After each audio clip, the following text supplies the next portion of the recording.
Today, in the Ripple Effect, we are discussing President Trump's recent executive order that blocks state-level climate change policies. It's a sweeping move with real consequences, some immediate, others unfolding long after the headlines fade. The order strips states of their power to enforce independent environmental laws, consolidating that authority back at the federal level. The Trump administration says this is about restoring American energy dominance. But under the surface, this looks less like a path to progress and more like a political stunt wrapped in red, white, and black coal dust. In early April 2025, President Trump signed an executive order that blocks state-level climate change policies in one fell swoop. It's the kind of sweeping top-down move that doesn't just shift policy, it shakes the foundation of how power is supposed to be distributed in this country. The order strips states of their right to enforce independent environmental laws and reassigns that authority to the federal government. The administration is calling it a push for American energy dominance. That branding sounds bold, even patriotic, but once you peel it back, the play becomes clear. This ain't about power in the electrical sense, it's about political power. And at the heart of this push is coal. Trump has had a long-standing love affair with the coal industry. For him, coal isn't just a power source, it's a symbol. He's romanticized it on the campaign trail, used it to rally support, and wrapped it in slogans like energy independence and job creation. His base eats that up, especially in regions hit hard by the collapse of coal. There's emotional capital tied to the industry, nostalgia, pride, and the promise of restored livelihoods. So when he invokes coal, it's less about BTUs and more about blue-collar ballots. The narrative is easy to sell: bring back American jobs, cut foreign dependence, and rebuild forgotten communities. If you're living in a town that once thrived on coal, this executive order can feel like someone finally remembered you. Coal is domestic. It doesn't require diplomacy or deals. It's a resource we already have, buried in our own soil, and pulling it up puts people to work. That's the pitch. But here's the real. Coal comes with a heavy price tag, one we've been trying to stop paying for decades. Coal is one of the dirtiest energy sources on the planet. It releases a cocktail of harmful substances: CO2, sulfur dioxide, mercury, and fine particulate matter. These aren't just emissions on a chart, they're toxins that trigger asthma in kids, heart problems in the elderly, and long-term health issues for entire communities. Trump may talk about clean coal, but that phrase is marketing fluff, not science. Even the most modern coal plants can't clean up the inherent damage baked into the process. And let's not forget the economics. Coal's glory days are over. Not because of regulation, but because of the market. Renewable energy has matured. Solar and wind are no longer fringe experiments.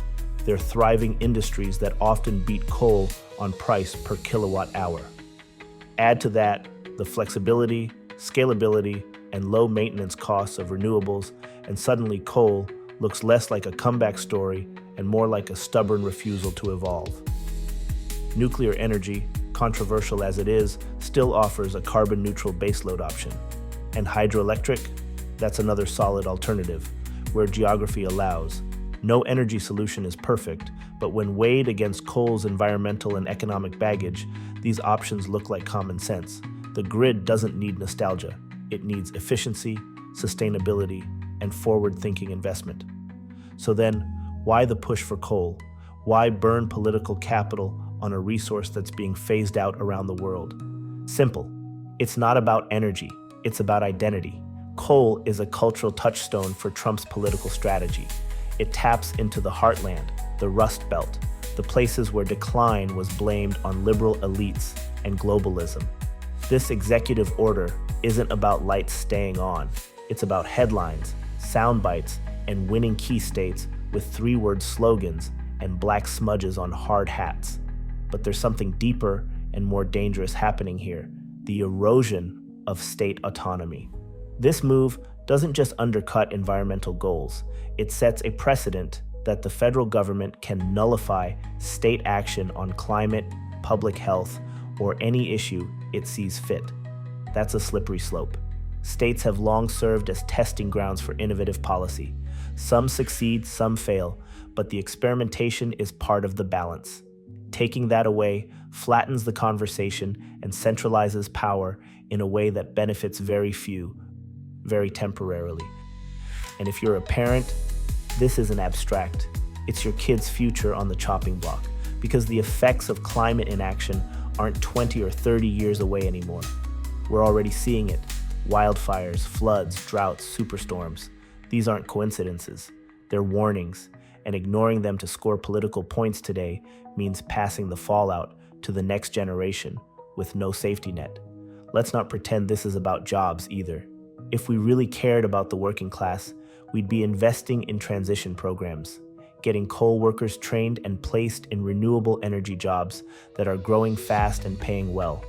We'd be rebuilding infrastructure with climate resilience in mind, strengthening the grid, and securing supply chains for the next wave of clean tech.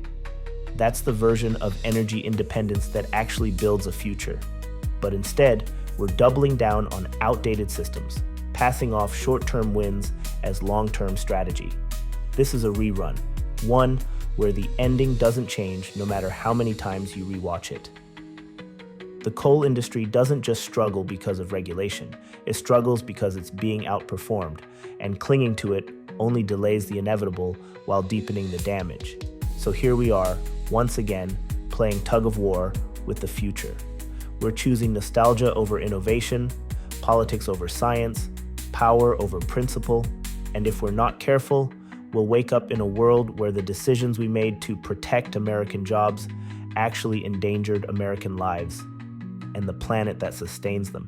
This isn't just environmental policy, it's generational accountability, because while Trump might sign the order, it's our children who'll pay the price. Or, to borrow the words of environmentalist Wendell Berry, the earth is what we all have in common, and what we do to it, we do to ourselves. Wendell Berry. One story, one truth, one ripple at a time.